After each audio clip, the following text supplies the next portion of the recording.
Închisoarea Santo Expedito din Brazilia este considerată sincer mai mult a fi un fel de temniță. Ca să vă dau câteva exemple, de cele mai multe ori camerele sunt destul de goale, adică nu prea ai un pat, ai o saltea jegoasă pe podea și mai ai, cred că vreo 20-30 de colegi de celulă, da. Oamenii mei băgau câte 20 de persoane într-o singură celulă, de parcă erau sardine și doar imaginați-vă mirosul. Deținuții mai norocoși aveau dreptul să iasă afară la aer curat timp de 30 de minute pe zi, în schimb alții așteptau săptămâni întregi închiși într-o celulă infectă, plină de șobolan, de gândaci, de mizerie, fecale peste tot, ceva rău. Reporterii de la BBC stau în fața acestei închisori și așteaptă până când ea iese. O femeie înaltă, blondă, foarte frumoasă, este foarte cunoscută în lumea mondenă, a fost model în New York, de asemenea există foarte multe zvonuri că i-ar fi avut de fapt o relație cu Leonardo DiCaprio și că fostul ei se află în închisoare, fost care este extraordinar de bogat, făcea investiții în cripto. Adică nu știu, la prima vedere când o vezi pe femeia asta, cum arată, cine este, ce istoric are, te întrebi, băi, ce face tipa asta în închisoare? Adică și mai ales în închisoarea asta, care este ultima. Așa că reporterii o întreabă, ce face aici? În acel moment ea răspunde, păi știi, oamenii legii cred că eu sunt un pericol pentru societate pentru că am puteri magice și pot să umplu în capul oamenilor. Poți să te hipnotizezi, să te manipulezi doar din vorbe. Păi și poți, gen? Păi pot? Sper că pot. Ea continua să vorbească cu reporterii și a început să le povestească, uite, sunt aici pe nedrept, locul meu nu este în închisoarea asta, doar fă-ți un pic de research și uite-te la mine. Se pare că mă potrivesc cu peisajul ăsta? Nu, nici eu. Pre finalul interviului, gagica se uită spre cei doi reporteri și le spune, în scurt timp, puțin mai târziu, veți afla dacă am puteri sau nu. Și ei se gândesc, ok, este o amenințare, gen, te filmăm, ești conștientă că noi te filmăm și avem o dovadă, dar de ce ne-ai amenințat pe noi? Însă ea nu răspunde, doar se uită la ei, zâmbește, se întoarce și pleacă. Cei doi au considerat chestia asta a fi amenințare pentru că ea s-a întors spre un reporter, a arătat cu degetul spre el și a spus, de tine nu-mi place. Și acum toată lumea se gândește, de ce tipa asta amenință niște reporteri, de ce se află în închisoare, de ce are milioane de dolari, adică este un model cunoscut, toată lumea o știe pe tipa asta, este un influencer cu milioane de followeri. Și așa, dragii mei, începe cazul lui Cat, un model și un influencer din Brazilia care vorbește cu extraterestri, a fost denumită varianta lui Andrew Tate feminină și de asemenea a făcut trafic uman și a deținut sclavi.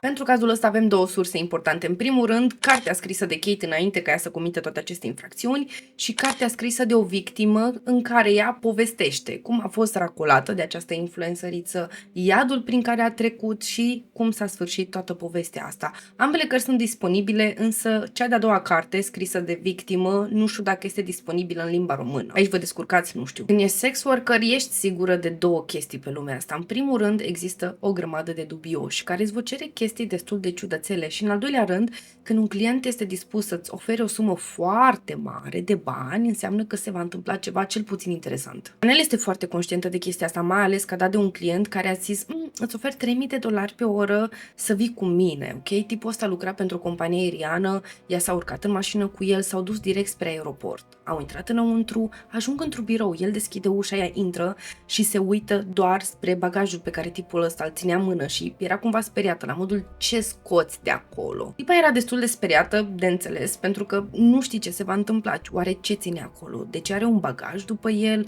oare are un cuțit, sfoară, mă leagă, o să mă omoare și poate nu știu. Ajung și eu doar o altă victimă de pe listă, însă nu a fost cazul. Tipul a luat bagajul ăsta, l-a pus pe masă, l-a deschis și a scos un costum de stewardeză. I-a spus fetei, trebuie să-l porți și să-mi îndeplinești toate fanteziile și, oh my god, tipul ăsta avea o grămadă de fantezii foarte ciudate, dar nu mai ciudate decât următoarea propunere pe care a lansat-o. Practic i-a zis fetei, îți dau $24.000 dacă vii la o petrecere privată pe un iaht. Chanel asta și-a gândit-o puțin, băi, ok, tipul ăsta vrea să mă duc pe un iaht, o să primesc $24.000 și el vrea să stau acolo toată noaptea, sunt o grămadă de bani.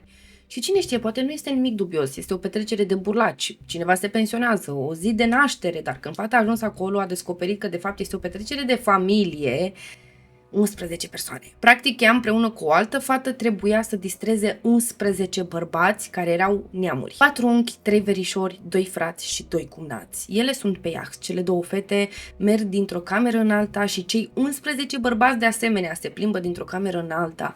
Fata se gândea, da, am venit aici, eram conștientă de ce se va întâmpla, că, hei, asta este meseria mea, dar nu mă așteptam să dau de 11 bărbați care vor să împartă 2 fete. Erau împinse dintr-o parte în alta, de parcă erau niște obiecte, erau folosite și mai apoi lăsate 5-10 minute, o oră, poate, nu știu, să mănânce ceva, să bea ceva și o luau de la capăt. Chestia asta a durat toată noaptea. A fost o noapte oribilă pentru Chanel, cât și pentru cealaltă fată, da?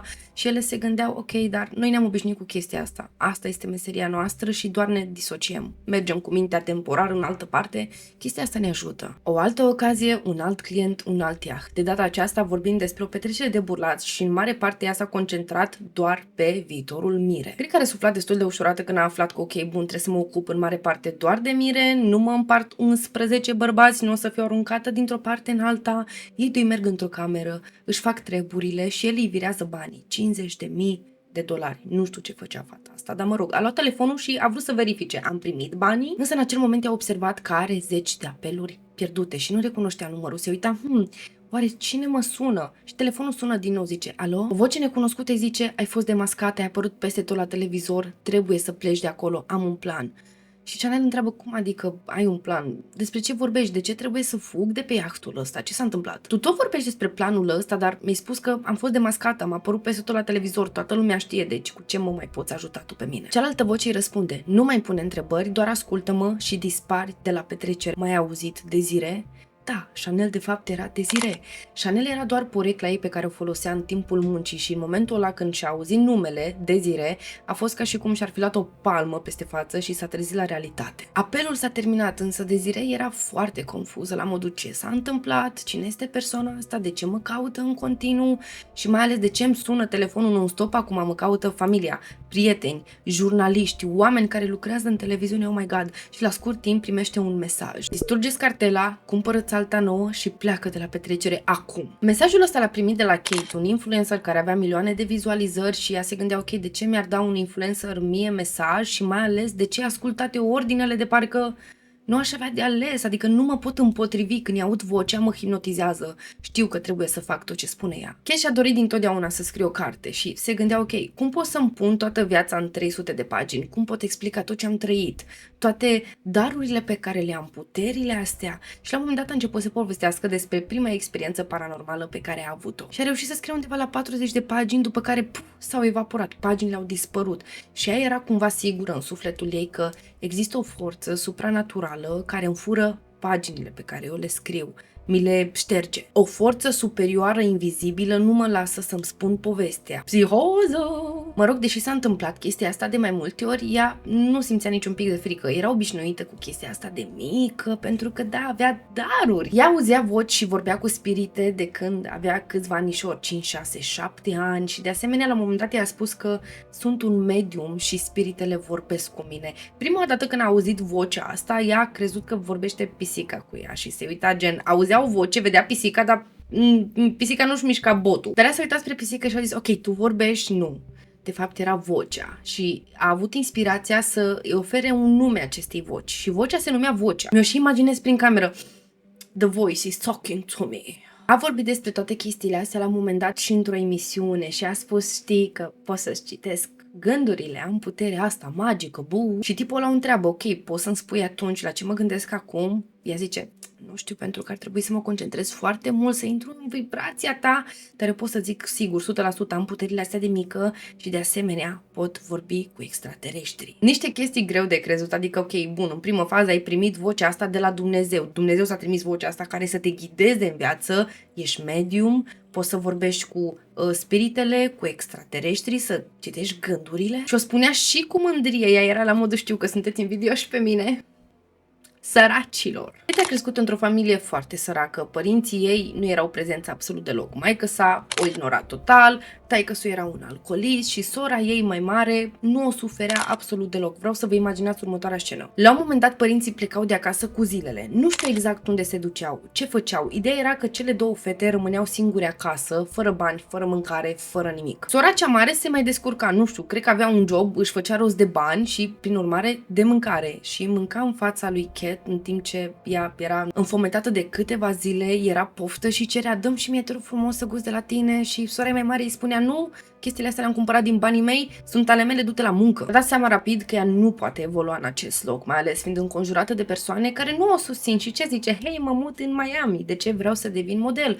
Și a fost semnată de o agenție de modeling foarte importantă, care au semnat modele foarte mari, gen Kendall Jenner, da? Și fata noastră a început să lucreze cu Vogue, L'Oreal, a început să apară în reviste extraordinar de importante, în costume de baie, în costume sexy și parcă totul mergea ok. Dar la un moment dat s-a mutat în New York și aici treaba a devenit puțin mai ciudățică pentru ea, pentru că a zis: ok, este o diferență foarte mare între Miami și New York, pentru că în New York lumea e foarte ocupată, foarte egoistă, peisajul era destul de depresiv, totul gri, clădiri înalte și așa mai departe. Și ce a zis? Bun, hai să mă fac actriță. Iar îmi doresc foarte mult o carieră în actorie și a început să umble printre oameni care se aflau în domeniul ăsta. Și foarte mulți bărbați au început să o șantajeze, să-i spună: uite, vrei să-ți oferi un rol, vrei să faci aia, trebuie să te ocupi puțin de mine, trebuie să-mi oferi puțină, mai multă atenție. Și a dat seama rapid: ok, cu bărbații ăștia nu am cum să mă descurc, sunt pe interes, vor să profite de mine, pentru că da, sunt o tipă tânără, cu vise, cu speranțe și predispusă să fac o grămadă de lucruri doar ca să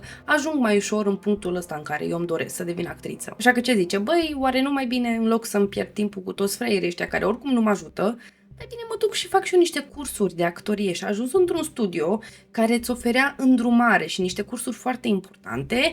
Bă, un studio foarte bun, dar țin să vă reamintesc, Cat este model, nu actriță. Deci talentul ei actoricesc era slab spre foarte slab, drept dovadă, ea nu a primit niciodată un rol, nici măcar un rol mic într-un film important, nimic. Ea nu este cunoscută pentru niciun rol, drept urmare este cunoscută doar pentru trafic uman. Deja mă enervează tipa asta, vreau să știți că am o problemă personală. Orice femeie care face rău altor femei, la modul: de ce faci chestia asta? Tu știi ce greu este deja să fii femeie, ce drum avem în viață și cât de expuse suntem, de ce a ajuns la ăsta. Cu toate acestea, Cat a spus la un moment dat că: uite, am niște prieteni foarte importanți care vor să facă un film despre o tipă din Rusia care este răpită și traficată.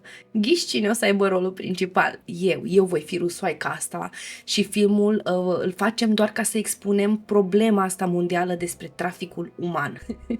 Ironic. Dacă mă vedeți că râd, vreau să știți că, băi, în primul rând, ăsta este mecanismul meu de apărare. Citesc foarte multe grozăvii, văd foarte multe tragedii, eu visez chestiile astea. Bun, trebuie să râd, că altfel o iau razna. În al doilea rând, niciodată nu râd de victime, râd de chestii foarte ironice, cum ar fi tipa asta care a traficat oameni și a vrea să expună problema mondială a traficului uman. Deci da, dacă e să ne batem joc de cineva, o facem de acești oameni de nimic, în niciun caz nu râdem de victime, ok? Revenind la cazul nostru, după ce ea a făcut publică chestia asta, că urmează să apară într-un film care este rusoaica răpită, desigur că telefonul tipului care a avut ideea cu filmul ăsta a început să sune în continuu și oamenii îl felicitau: bravo, felicitări, mă bucur că urmează să scoți filmul ăsta. Și era la modul: what? O sună pe spasmofilitică, ea nu răspunde și a făcut o declarație publică în care a explicat: băi, da, am avut o idee despre filmul ăsta, am vrut să-l fac, însă nimic nu este bătut în cuie și pe ea nici măcar nu am selectat-o, nu am luat-o în considerare pentru un anumit rol, mai ales pentru ăla principal. Dar asta se întâmpla anul trecut, acum este soție, s-a căsătorit cu fiul unui om foarte faimos, tipul avea undeva la 20 de grami, era muzician, era foarte cunoscut în Hollywood. Eu o să-i spun pe scurt doar Belle. Cum s-au cunoscut oamenii ăștia doi de au ajuns în punctul ăsta să se căsătorească? E o poveste lungă, iubesc cazul ăsta, fiți pe fază. Belle obișnuia să țină niște sesiuni de ayahuasca la el acasă. Ce este chestia asta? Este un ceai, dragii mei, făcut din mai multe plante. Dar nu orice fel de plante, ci plante halucinogene care îți dădeau vise ciudate și te transpuneau în alte dimensiuni.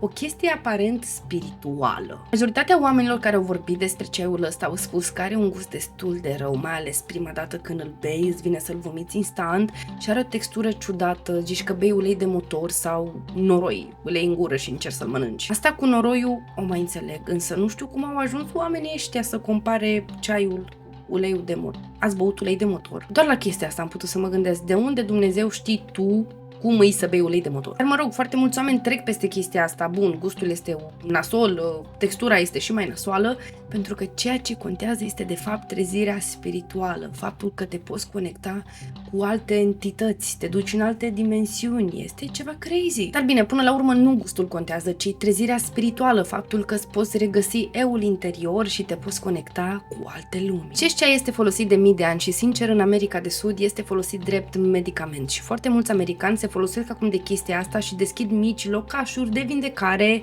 și nu vă recomand să mergeți acolo. Personal nu mi-aș dori să beau ceaiul ăsta, adică da, sunt curioasă, însă nu destul de curioasă încât să-mi asum anumite riscuri, însă totuși dacă ai vrea să faci o nebunie de genul ăsta, îți recomand să te duci la oameni tradiționali care folosesc ceaiul ăsta de mii de ani. Persoana care a folosit acest medicament a spus la un moment dat că, băi, după ce am băut ceaiul am putut să văd lumea, ce este lumea cu adevărat, pământul ăsta și mai ales cine sunt eu. Și culmea, există studii care susțin chestia asta, da, ceaiul te poate ajuta să îți deblochezi anumite amintiri pe care le-ai uitat în urma unui eveniment tragic. Te poate ajuta cu depresia, insomnia, anxietatea și chiar stres post-traumatic. Având în vedere că eu nu am luat medicamentul ăsta niciodată și nu știu exact ce presupune, am intrat pe Reddit și am început să citesc experiențele altor oameni care într-adevăr au încercat ceaiul. Și nu știu cum te ajută medicamentul ăsta să ieși din depresie, din stres post-traumatic și alte chestii, pentru că vezi chestii foarte ciudate care în loc să te ajute, mai mult te traumatizează. Spre exemplu, un tip de pe Reddit a povestit la un moment dat că stătea față în față cu un alt bărbat și din gura lui au ieșit undeva la 50 de șerpi și au intrat în gura lui. Practic, cei doi bărbați erau conectați unul cu celălalt prin intermediul șerpilor care intrau și ieșeau din ei. Plângi, vomiți, ai diaree și mai apoi în următoarele 12 ore râzi incontrolabil, nu te poți opri.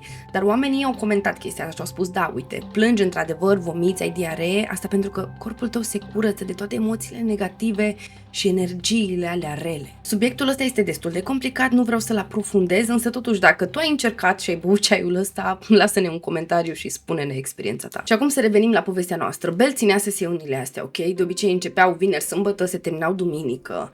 Chet era acolo. Ea se învârte între oameni de ăștia influenți. Logic că era acolo, căuta și ea un pic de atenție. Cântau, dansau, el cânta la chitară, ea se uita la el și s-au îndrăgostit. Bine, acum nu știu dacă s-a îndrăgostit de el, că oh my god, ce tip dulce îi și îmi oferă atenție și afecțiune, sau că de fapt este primul tip care a investit în cripto din America și este miliardar. În perioada asta când ei doi s-au cunoscut, Chet trecea printr-o curățare de asta spirituală, la modul nu mânca orice, nu vorbea cu oricine, nu consuma alcool, substanțe interzise, nu făcea sex cu nimeni, dulce dragoste, nimeni nu se atingea de templul ei pur. Dar l-a întâlnit pe Bel, ok, și zice, da, uite, un băiat de treabă, este fiul unui bărbat foarte cunoscut și el în prima fază a zis, nu sunt pregătit de o relație serioasă, mai vreau să mă distrez, să mai beau niște ceai de ăsta, să mai cunosc niște tipe, dar i s-a făcut milă de ea, pentru că ea a început să-i povestească cum făcea foamea în copilărie, cum a fost violată at some point, și că nu vrea nimic, vrea doar să-și facă o familie, să se pună la casa ei. Și s-a făcut milă. 6 luni mai târziu s-au căsătorit. Vreau să vă menționez, el deocamdată nu este milionar în punctul ăsta al poveștii. El acum a început, dar nu este. Dar totuși ea deținea niște obiecte foarte scumpe. Spre exemplu, o grămadă de genți, Balenciaga, Chanel. De unde le ai, Chet? Dar nu prea mai avea ce să facă. Abia s-a însurat, adică da, putea să divorțeze, însă nu-și dorea. Deși se uita la ea și vedea că e ciudată, gen.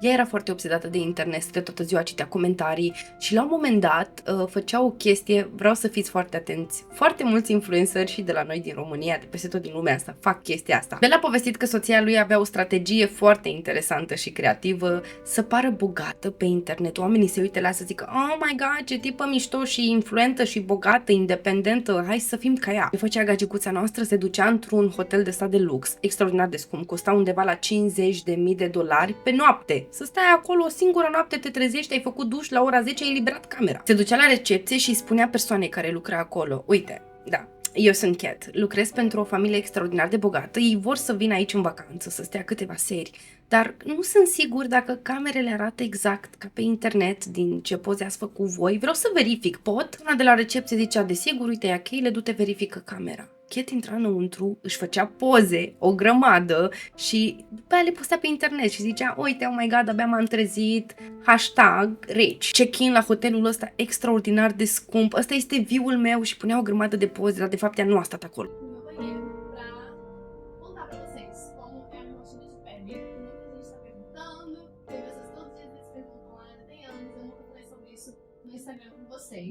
Ea doar a intrat în camera aia, a stat 5 minute, a făcut 10 poze și a plecat. După faza asta ea a devenit un fel de meme pe internet. Erau foarte multe meme-uri în Brazilia cu ea, oamenii râdeau foarte mult, dar ghiși ce, ea le făcea. Însă se comporta de parcă nu știa chestia asta. Oh my god, uite, lumea râde de mine, am fanii mei, haterii mei, că sunt persoană influentă, dar orice persoană influentă are hateri. Eu am hateri, deci sunt importantă.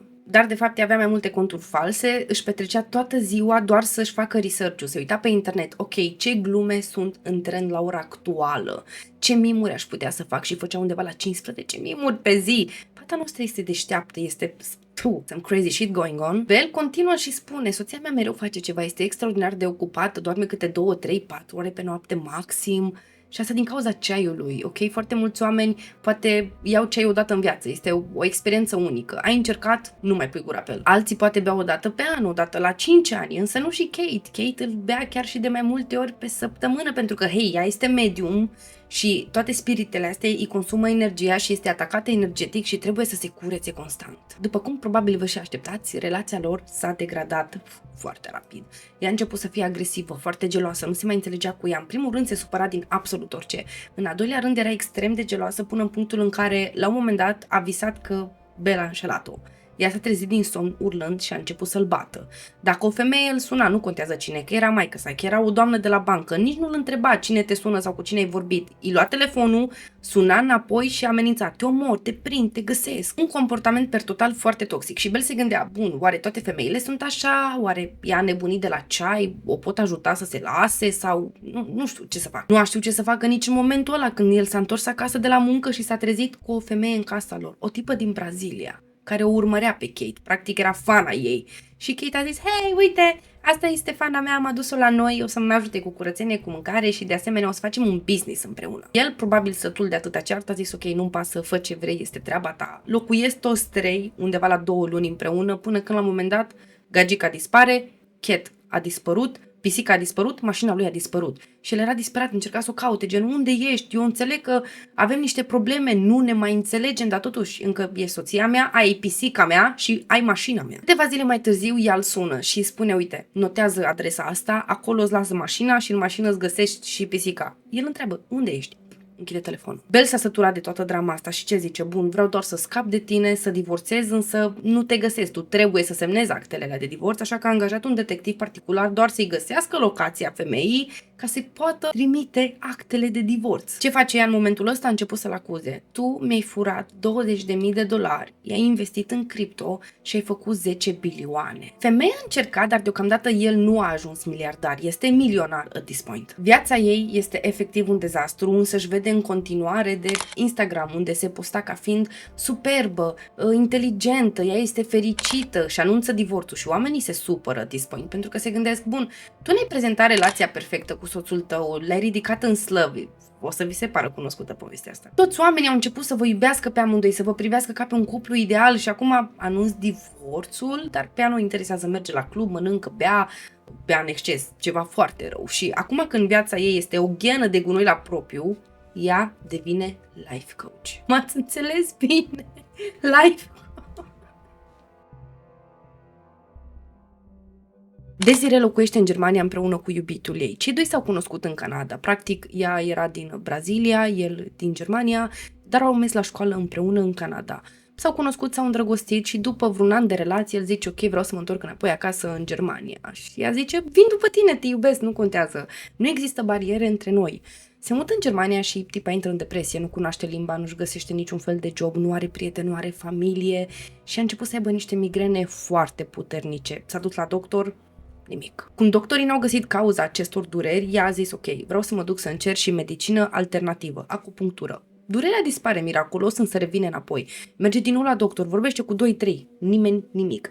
Și uite așa a dat de doamna Kate, care este mare influencer și un life coach și spune că schimbă toată viața prin telepatie, te hipnotizează și cu siguranță îți poate pune ordine în viață. E certat cu Iubi Bubi? Nu este nicio problemă. Ea, prin puterile ei magice, intră în capul lui și într-un mod telepatic vorbește cu el și spune iartă-ți gagica. Rezolvă orice problemă, vindecă orice boală și dacă îți dorești un bărbat cu o simplă vrajă, ți-l aduce în brațele tale. Dar bine, nu gratis, în funcție de ce aveai tu nevoie, existau costuri între 150 și $300.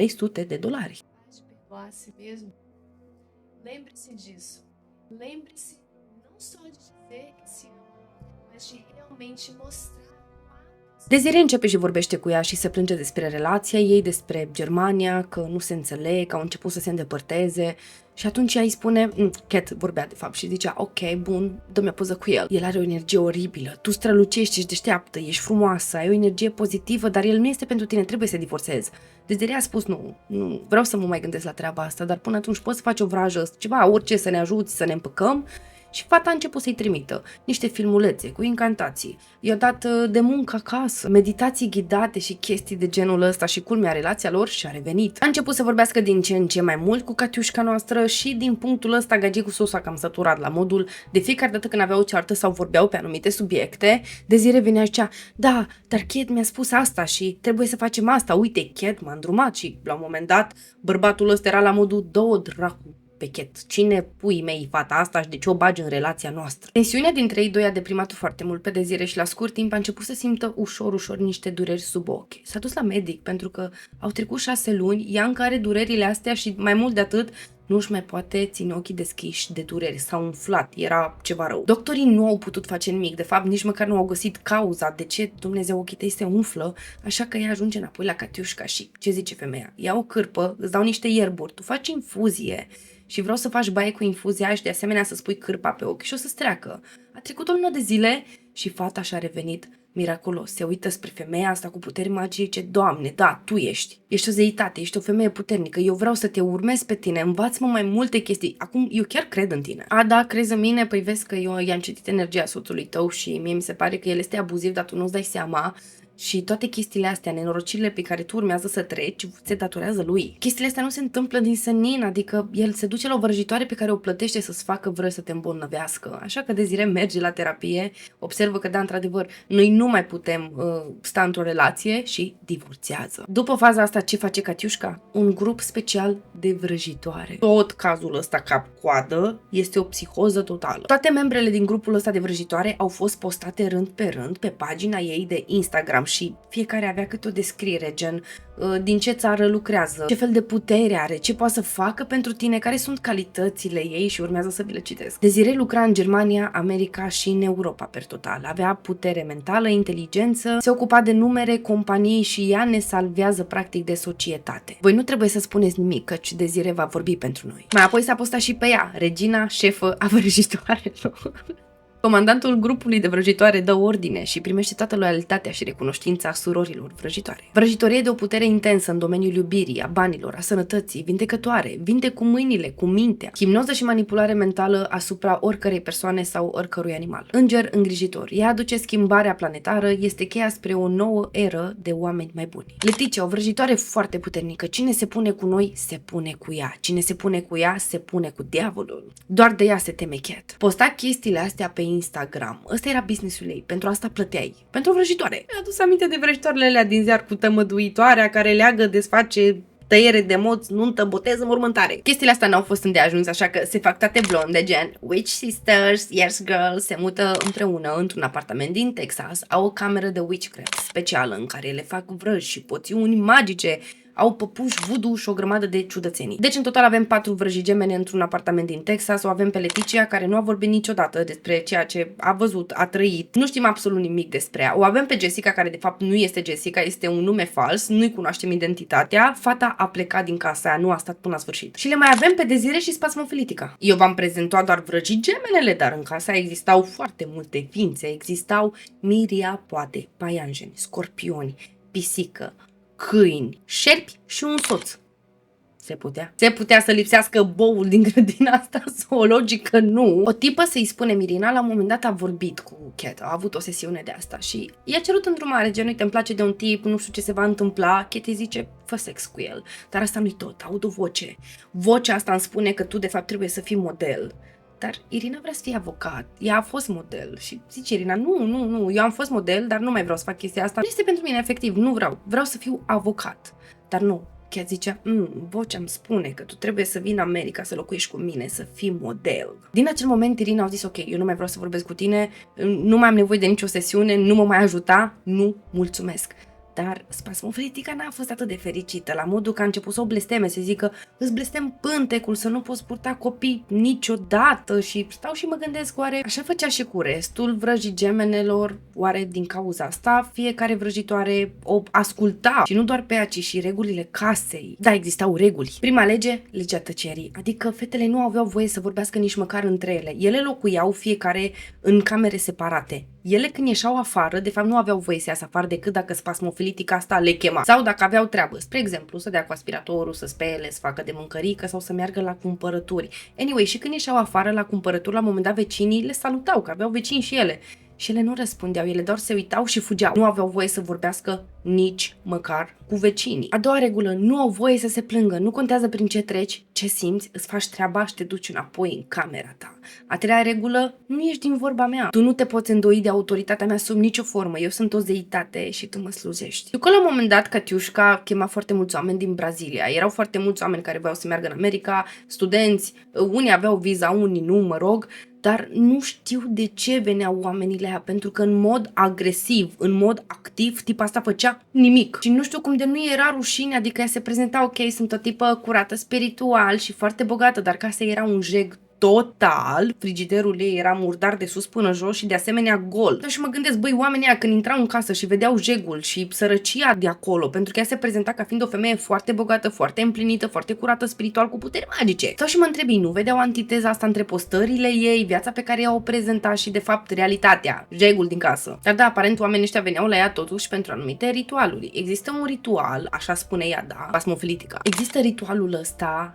extraterestru. Un fel de binecuvântare extraterestră, trebuie să faci baie într-o poțiune specială, în cadă, nu. Vă zic eu ce se întâmpla. Erai luat, pus în cadă, ți se punea apă, un pic de spumă și ornamente de Halloween și ea zicea că da, este un ritual magic și am nevoie și de o asistentă pentru ritualul ăsta magic. Gen Ana, o tipă adusă din Brazilia. Ana nu este o tipă din prezent. A fost asistenta ei pe vremea când trăia în New York și a fost torturată timp de 3 luni de zile. Practic trebuia să curețe WC-ul, să facă cumpărături, curățenie, mâncare și nu avea zile libere decât în momentul în care spasmofilitica asta mergea la club sau era prea beată să se trezească și nu o punea la treabă. Cum Ana nu mai exista în peisaj, a luat-o pe Jessica. Jessica, tu ești asistenta mea, tu faci tot ce zic eu de acum încolo, ok? Așa că, da, în seara asta vreau să le iei pe cele două fete să le duci la un club de striptease. Jessica a zis ok și când a ieșit pe ușă nu s-a mai întors niciodată. Dar până la urmă, de ce a cerut Jessica să le ducă pe fete la clubul ăla de striptease? Pentru că Desiree a început să lucreze acolo. A fost forțată să fie animatoare, dansatoare la bară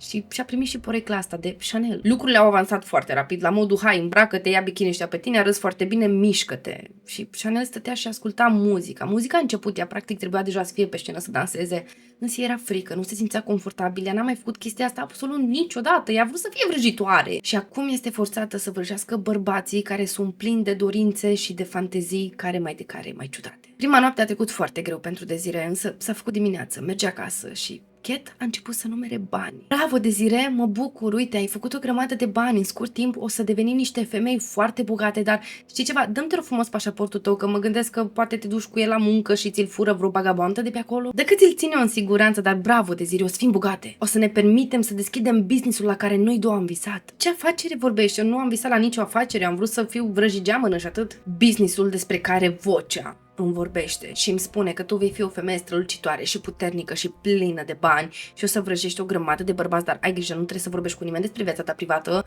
nu le spune numele tău real și mai ales să porți mereu brățara asta, îți dau o brățară de protecție. Chestia asta cumva a motivat-o foarte mult pe Desiree, pentru că da, uite, tragem amândouă pentru un vis. Nu o să fac chestia asta pentru mult timp, o fac cât e nevoie și o să ne deschidem afacerea și o să mă las, nu? Merge la muncă din nou în seara aia. Dar merge cu altă energie. Acum nu mai este Desiree fricoasă, care nu știe ce face, este puternică. Se uită spre bărbați și zice, eu sunt Chanel, eu știu că tu mă vrei, mă dorești și o să dai fiecare bănuț pentru mine. Parcă cumva este dezvoltase o altă personalitate care prelua controlul de fiecare dată când ea urca pe scenă. Se duce acasă, da? Cat începe și numără banii. În 2 săptămâni, Desiree a produs $99.000. Dar spasmofilitica nu era mulțumită la modul, hei, ai făcut $99.000 în 2 săptămâni, dar nu. Pentru că atunci Cat se uită spre Desiree și spune, vocea îmi spune că tu trebuie să produci $1.000 pe noapte, cel puțin.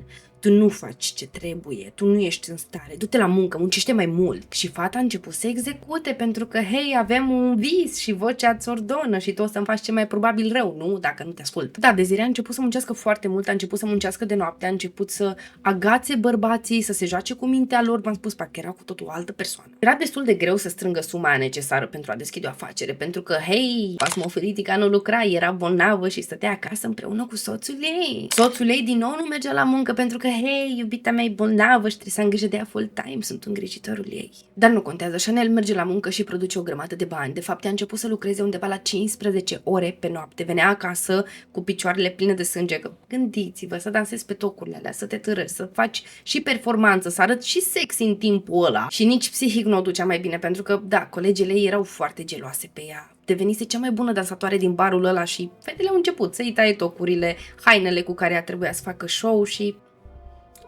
nu mai voia să facă chestia asta, era foarte obositor. Să fii forțată să lucrezi în continuu câte 15 ore pe zi, să nu vezi niciun ban, să ai picioarele pline de sânge. Efectiv, i-a băgat câte 3 energizante pe noapte doar să muncească. Și s-a dus spre Kate și a povestit, uite, vreau să mă duc înapoi în Germania. Ah, da? Te blestem. Ori faci acum ce zic, ori niciodată te bagă în pământ. Nu a avut de ales decât să meargă înapoi la muncă și fata a început să câștige mai mult. Acum, de fapt, câștiga între 1000 și 5000 de dolari pe noapte. Însă ea primea doar 20 de dolari pe zi pentru mâncare. Restul mergeau la spasmofilitică. Treaba asta cu barul la un moment dat s-a stricat când a fost o bătaie și s-au tras și focuri de armă și reputația barului s-a dus în jos. Oricum nu era un bar de lux sau ceva, oamenii veneau special pentru Chanel, ok? Dar oamenii au zis, ok, nu mai venim aici. Dar da, oamenii s-au speriat, reputația s-a dus în jos și Chanel a început să facă undeva la 100 de dolari pe zi. De la 5.000 la 100 e rău. Așa că doamna noastră afaceristă a venit cu următoarea idee. Ce-ar fi să devii sex worker? Uite, așa nu mai dansezi, nu o să mai ai picioarele pline de sânge, nu o să mai ai colege care să-ți bage bețe în roate, doar te întâlnești cu niște oameni foarte bogați, foarte frumoși, te vor trata foarte bine. Doar te duci cu ei într-o cameră, ei își fac treaba, tu te disociezi și uite așa strânge bani pentru business-ul nostru. A început să facă chestia asta chiar dacă nu i-a plăcut și la un moment dat a vorbit cu o colegă de-a ei, un alt sex worker și a întrebat-o, tu cum faci? Nu știu, mă disociez, doar mă gândesc la ceva frumos, mă gândesc unde vreau să mă duc, chestii care îmi plac mie în general și doar aștept să treacă. A fost destul de greu pentru Desiree să facă chestia asta, însă totuși a făcut-o, că s-a gândit, hei, dacă în acele momente eu sunt Chanel, nu mai sunt Desiree și uite așa trece noaptea. Atât de manipulată a fost fata asta și spălată pe creier. Fata a început, a avut primul client, 1000 de dolari într-o singură zi, cred că în vreo 2 ore i-a făcut. Se întoarce acasă și Katie îi spune, ok, trebuie să faci mai mulți bani, trebuie să faci cumva să faci 2000 de dolari cel puțin pe zi, pentru că, uite, vocea mi-a spus să iau un antrenor personal lui Yubi pentru că el în scurt timp va ajunge un luptător de MMA foarte cunoscut și trebuie să investesc în el. Dar ea nu s-a săturat și a spus, dacă nu faci 3000 de dolari pe zi, nu te întorci acasă, dormi afară. Și chestia asta s-a întâmplat de câteva ore, adică au existat câteva zile în care Desiree într-adevăr nu a putut face 3000 de dolari într-o zi și a dormit pe bancă, afară, prin gară. Fata muncea zi-noapte, nu se mai oprea, la un moment dat a avut 24 de ore lucrate fără oprire, timp în care a avut clienți. Însă spasmofilitica noastră a venit cu o nouă idee. Bun, tu faci pe un client 1000, 2, 3000 de dolari, depinde cât de bun e el, câți bani are de fapt. Dar uite, ți-am găsit un client extraordinar de bogat, este un om de afaceri și îți dă 115.000 de dolari să petreci o noapte cu el și plus îți dă un avans de 35.000 de dolari înainte. Care este planul? Te duci, întreții relații intime cu el, ca mai apoi tu să rămâi gravidă și noi să-l șantajăm. Desiree refuză, zice, băi, nu, tu ești nebună. Însă Kate nu se oprește, o ia de mână, o duce la spital și o obligă să-și scoată steriletul, ca ea să rămână însărcinată. La spital ajung direct acasă și în acest moment Desiree are dureri foarte mari, gen, abia i-au scos steriletul, sângerează, nu se simte bine și Kate urlă la ea. Nesimțită, ordinarul, ești egoistă, tu nu te gândești la noi că avem nevoie de bani și afacerea noastră se duce de râpă din cauza ta, că tu nu vrei să te duci la clientul ăsta? Tu nu ești conștientă, dacă te oprești, vocea asta ne va pedepsi pe toți. Deci da, s-a dus din nou la muncă și a făcut o infecție pentru că, hei, abia a scos steriletul, știți? Doctorul îi spune, ia o pauză. Dacă nu te oprești, există riscul ca tu să nu mai poți întreține relații intime niciodată. Atât de grav e. Ia antibiotic timp de 2 săptămâni și stă acasă. Este prima ei pauză. În tot timpul ăsta ea se plânge de dureri. Efectiv, se punea pe jos fata și urla. Ce făcea psihopata? Îi spunea, e în capul tău durerea, du-te la muncă. E doar în capul tău, este o mentalitate. Cum adică te doare? Ce este doară? Și uite așa se întoarce la muncă, fata a ajuns într-un final să facă și 20.000 de dolari într-o singură zi și spasmofilitica noastră a ajuns la 1.000.000 de dolari. Dar nu era îndeajuns. Kate plusează și spune, Ok, ne oprim la 2 milioane de dolari, ce spui? Este ok să ne pornim business-ul, crezi că mai duci? Pentru că, totuși trebuie să-l întrețin pe iubia meu, care, by the way, are 19 ani. Da, tipul ăsta avea 19 ani și a fugit de acasă să se căsătorească cu ea, că avea o familie foarte religioasă. 2022, fraților. Chestia asta nu se întâmpla în 1900, toamna, da? 2022. Fata asta avea o psihoză de toată frumusețea. Efectiv, spunea că este regina universului. Ea este Fecioara Maria, este o Magdalena și că fiul ei care urmează să se nască, ea nu era însărcinată, by the way, dar fiul ei care urmează să se nască va fi Mesia și vor conduce lumea împreună. La sfârșitul anului 2022, anumite postări despre un influencer a devenit foarte virale în Brazilia. Despre influencerul ăsta care tot cheamă oameni din Brazilia în America și ei sunt dați dispăruți, nu se mai întorc acasă, dar totuși vedem online. Vedem poze cu ei pe Instagram, dar ei nu mai sunt la fel, parcă sunt spălați pe creier, refuză să vorbească cu familiile lor. Legăturile astea le-au făcut și prietenele lui Desiree, care și-au făcut un cont fals de Instagram să urmărească pe Kate, că era la modul ok. Desiree a dispărut din Germania, nu mai vorbește cu nimeni, noi știm sigur că este ținută prizonieră acolo, dar nu știm exact unde locuiește, știm că este America, dar unde? Eu vorbesc cu creierul vostru și urmăritorii mei vin cu mine peste tot, ei locuiesc cu mine, pentru că așa am făcut cu toate fetele dinainte. Și de asemenea voi deveni președintele Braziliei. Ăsta a fost răspunsul ei când oamenii au început să îi pună o grămadă de întrebări despre fetele dispărute, oamenii din Brazilia, despre Desiree. O întrebau ce ai făcut, le-ai spălat pe creier, le-ai răpit, unde sunt? Și ea spunea, vorbesc cu creierul vostru. Eu mă întreb ce făcea poliția în tot acest timp. Am parcurs atâtea informații și noi încă n-am auzit nimic de poliție. Doar mi-e pe ce dracu să facă, că spasmofilitica asta încă făcea postări în care zicea caut oameni să vină în America să locuiască cu mine. Împreună vom cuceri lumea. Dar nu le mai căutați pe fetele alea că nu sunt dispărute, ci au fugit să trăiască cu mine, au fugit de familiile lor toxice. Ele știu că eu sunt Dumnezeu și voi sunteți niște furnici și dacă vreau vă termin. Și după le-a forțat pe fete să facă ele videoclipuri în care să explice suntem bine, suntem safe, nu suntem prizoniere, noi noi vin pe chei. Spasmofilitica sufletului nostru. În scurt timp, poliția, CIA-ul, FBI-ul, toată lumea, Interpolul, sunau telefoanele în stânga și dreapta, că oamenii erau legit îngrijorați, vedeau toate postările astea.